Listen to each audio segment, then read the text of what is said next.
Well, I'm in Copenhagen, and if you see right on my back, there is where the summit. What is it? The Copenhagen Democracy Summit.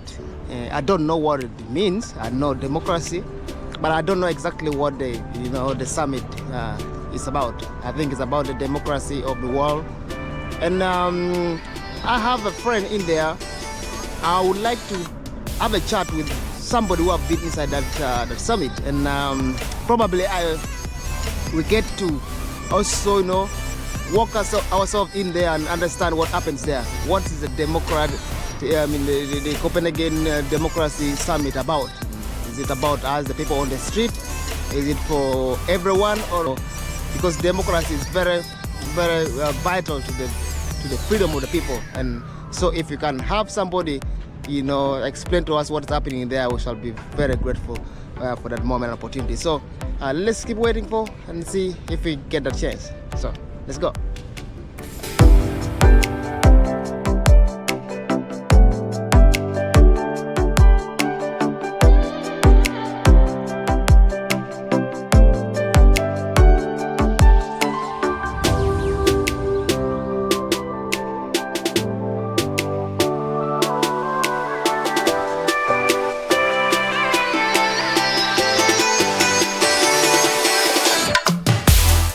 Yes, welcome back to the Street Mic. When we're on the street, we always do our best to make sure that we find the best guest. So today, I have one of the best guests that we can always have on this show. And I would like her to introduce herself, but I know so much about her, but I have the opportunity for her to say who she is and introduce herself to us. So, yes.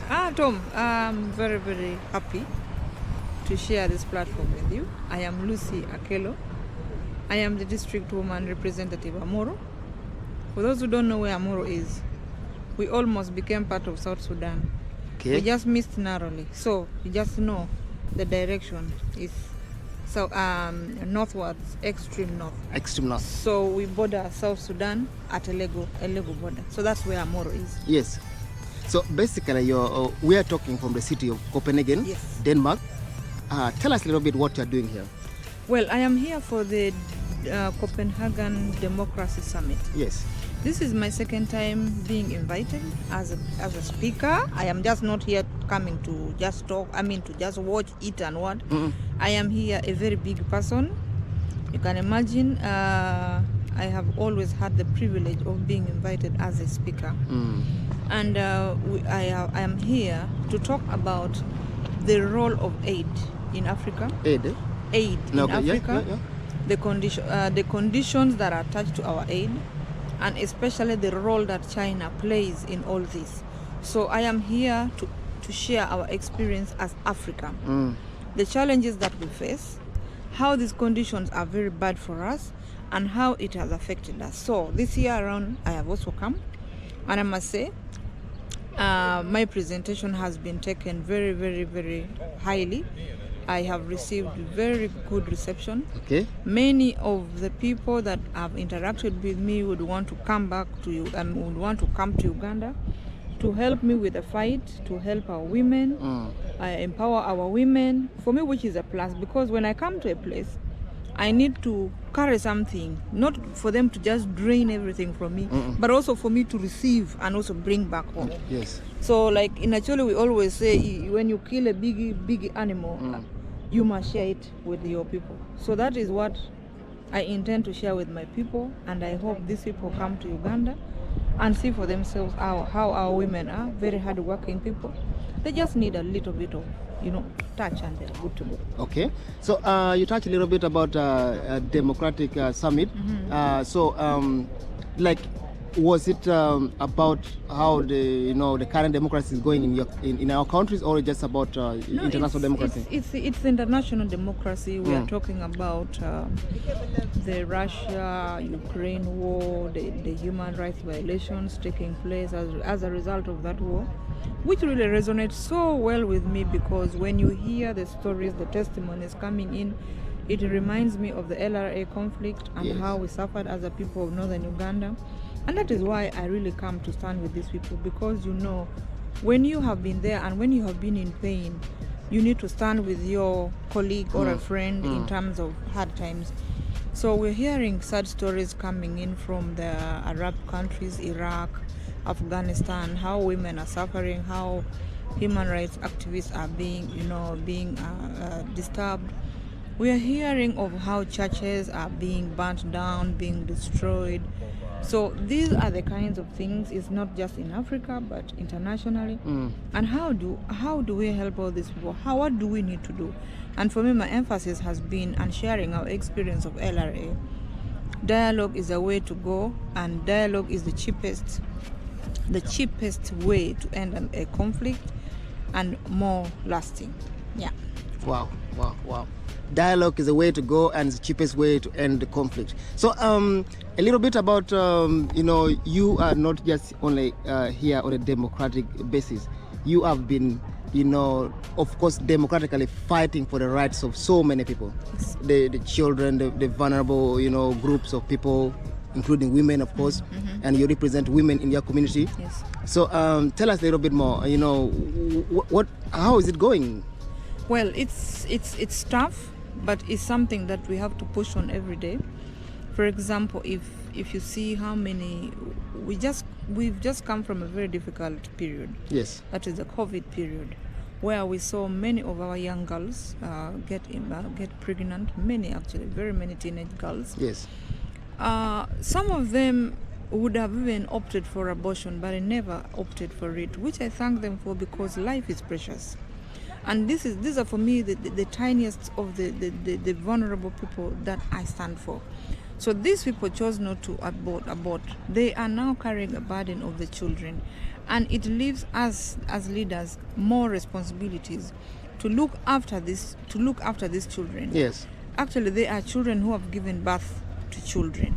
Children give birth to children. Yes. Wow. We need to skill them, and that is why I am looking around for anyone who can help me skill these young girls.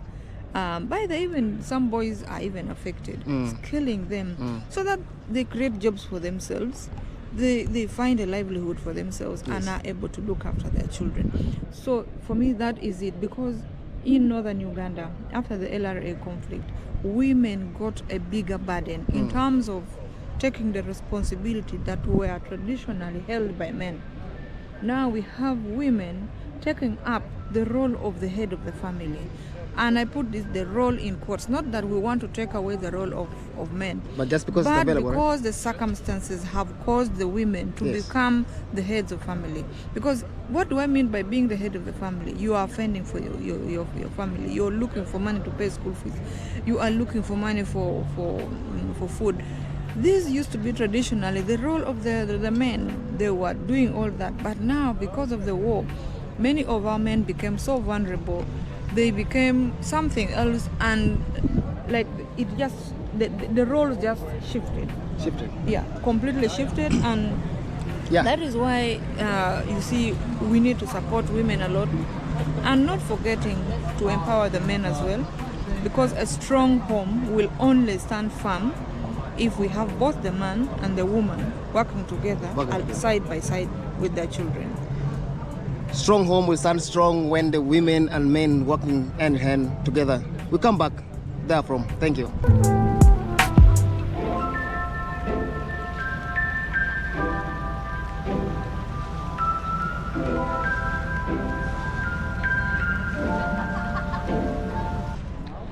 Well, so we are back with the Honorable again, and we always ask questions that we don't have the answer, so our guests always have an answer for our questions.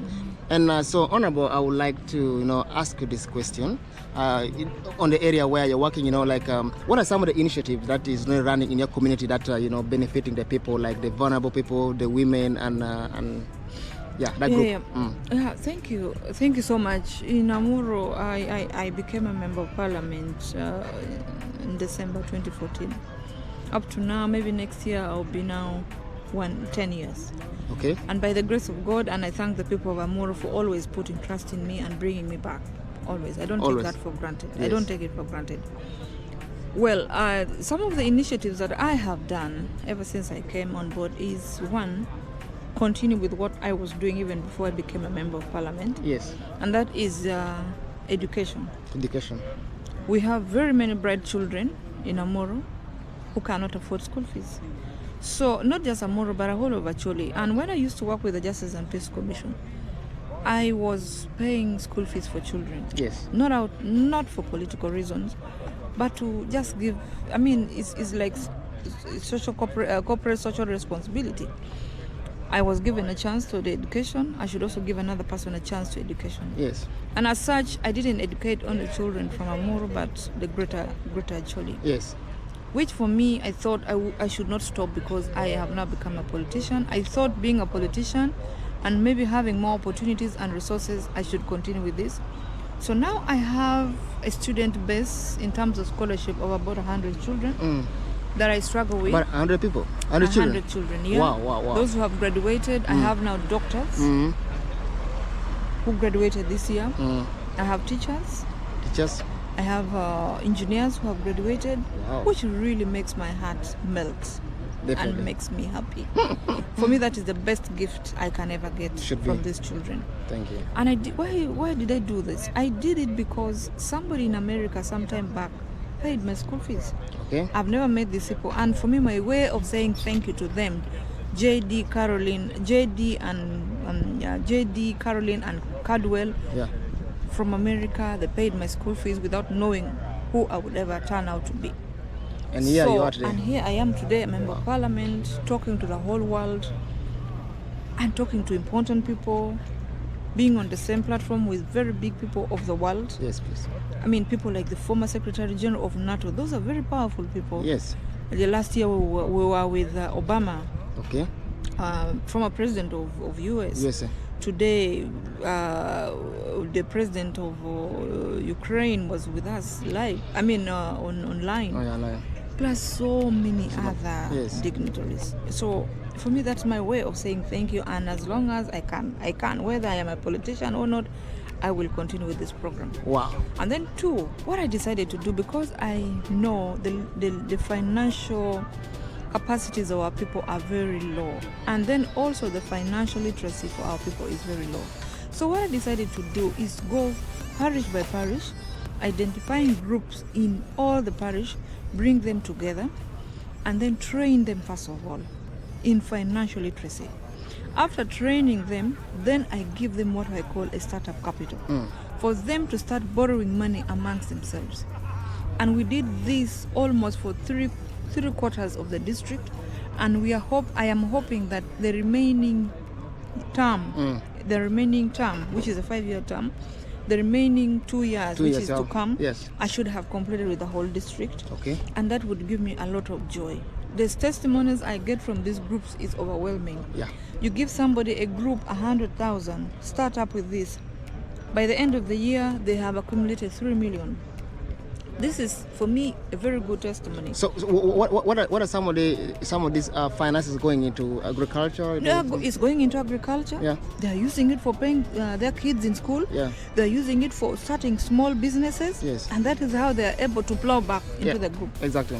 So these little monies that I give them, they call it Akello Lucy Fund. Okay. And it is borrowed for small things. My kid doesn't have a book, 20,000. Yes. I need it quick.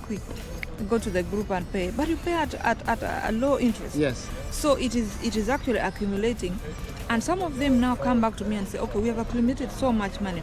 So what do we do? And I say, sit down as a group and do something which is tangible for you as a group. Tangible for you. And now what we have now done is to register all these groups, especially those who are involved in agriculture, in what we call the Kilak Farmers Cooperative. Yes. And our plan is to get for these people at least 5 tractors. So far we have acquired 1. And this tractor is to help these people open up and plow big chunks of land. Yes. Because as Amuru, we are blessed by really good land. Yes. And the best way we can help our people is to utilize the land in order for them to make money. So briefly, really, that is really for me the major thing. And the next phase of thing that I want to do is in terms of health. In terms of health, I have lobbied with friends in Australia. I'm trying to get scanners for our hospitals. Yes. Like, for example, we have only one health center So this is going to be a community-based hospital? It's a government, but I mean, Okay, government yeah. doesn't have. So Yeah. if we put it in these health centers, it will help so many mothers. Okay. We have mothers who even don't have the financial strength Yes. to even buy simple things like Bensons. But I have chosen not to go in that direction, but rather empower the women to buy their own Bensons. And that is why we started this financial literacy and financial empowerment. So you're mostly doing December, financial yes, empowerment. Yes. Empowerment. Yes. Literacy and then the empowerment itself. In other words, putting money into their hands. Put money in their So hands. in December, Yeah. we are launching, Yeah. after we have finished the whole district, Yes. we are launching a program empowering women. And I am calling upon all well-wishers to plow into this big basket, Yeah. including you, Tom. I will. I'll definitely. Any Danish, it's called what? Danish, even if it is one, Yes. put it one there corner. for me. Yes. Yes. Put it down there for These me. are the kind And of it will initiative make, that yes, we it want to will support. make meaning to my women. Wow. Because if I put these monies into the big plow, Yeah. I mean the big pool, Yeah. and my dream is, as a people, we can even now be lending to people outside Amuru. Yes. Why not? Why not? So they can buy, and we have our own sort of a 'Cause mini bank. For you don't only represent the women in Amuru. No. You represent women in the whole of Uganda. The whole But of Uganda. Your capacity right now Yes. just limits you financially Yes. to Amuru. Yes. Yeah. By the way, I am also in the Parliament of Uganda. Yes. I've been given the responsibility of being the chairperson of Catholic parliamentarians. Okay. And this puts me at the limelight. It makes me to be known in the whole country. Yes, that's a So top I am operation. invited. Yes, I am invited in Barara. I am invited in Kotido. I am a foster parent. I find myself fostering children in Barara, Yes. fostering children in Kotido, Yes. in Ilango, in Kampala. Yes. So I don't choose for myself. And where God takes me that, this is a child that I want you to look after. Yes. I mean, why not? Who Why am I not? to say no? No. So for me, I look at myself now as a national leader. But of course, my first priority are the people of Amuru, Yeah. who sent me to the Parliament, Yes. and whom I represent. Amuru people, you got the greatest leader here. And, I know, I don't want to call you a politician. You're a true leader. But for now, you're in a capacity of a politician right here. Yes. So you have to stop them. If you don't stop them, they don't stop talking, because they always have something Hello. coming from the heart. Yes. And I have a question. Yes.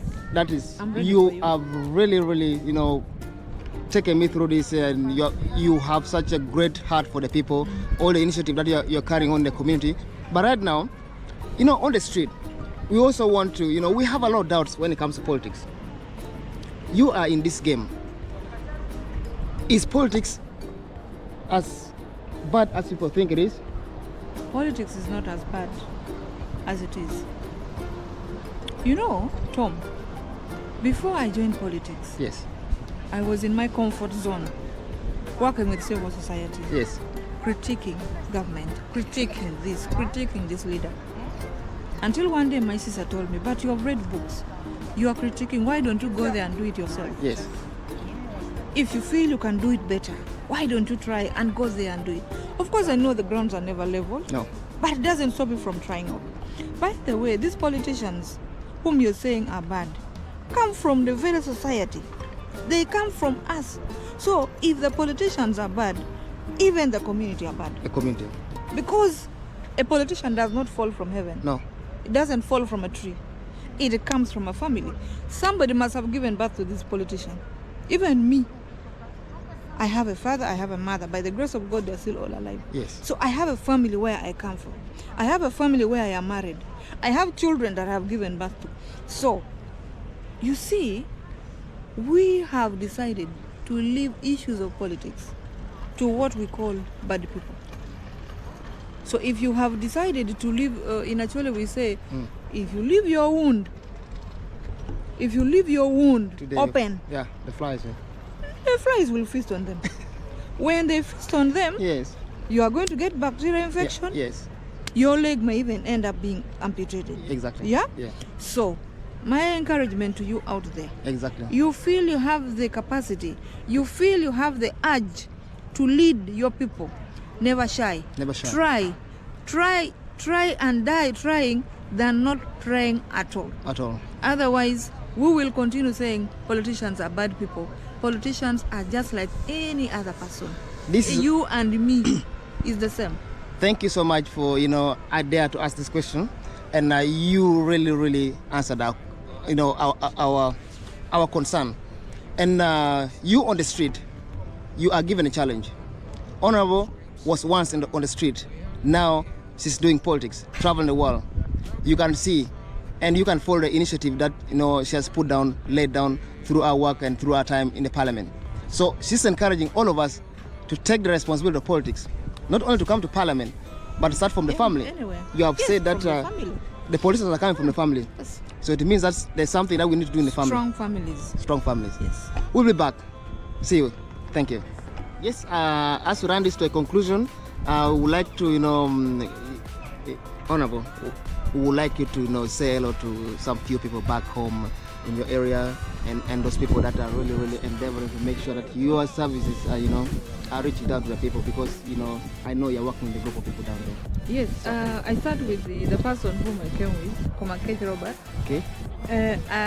He's good.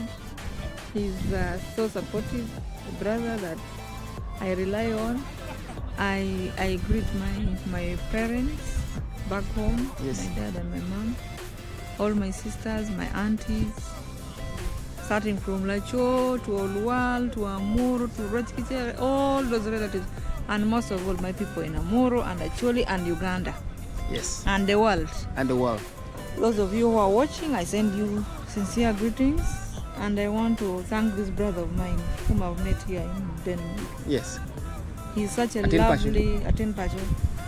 lovely young man, doing a lot of things, and I must say I'm really proud of you, very proud of you. Thank you so much for this initiative, and may God continue to give you more wisdom to grow bigger, to enlighten and empower our people. Because, and for me, I think you need to educate our people more about Europe life. Yes. Because some people think that when you're in Europe, everything comes on a silver plate.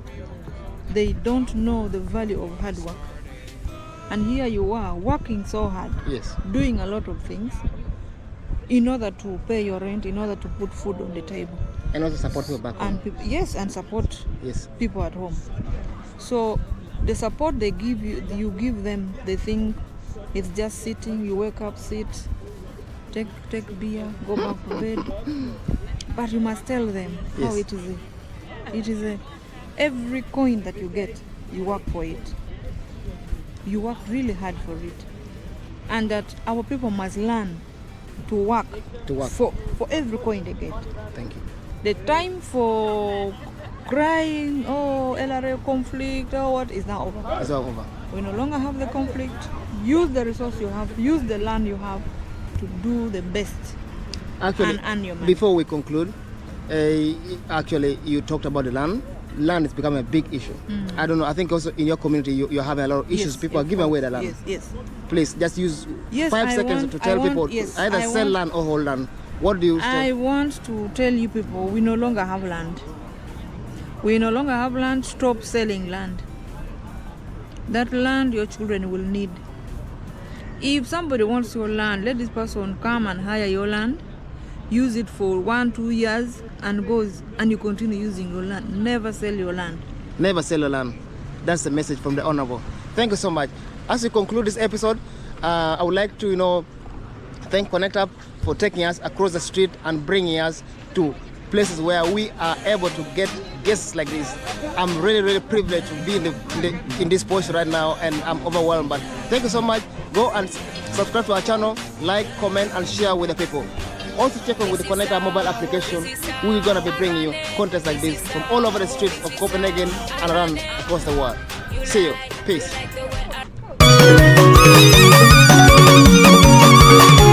Yeah,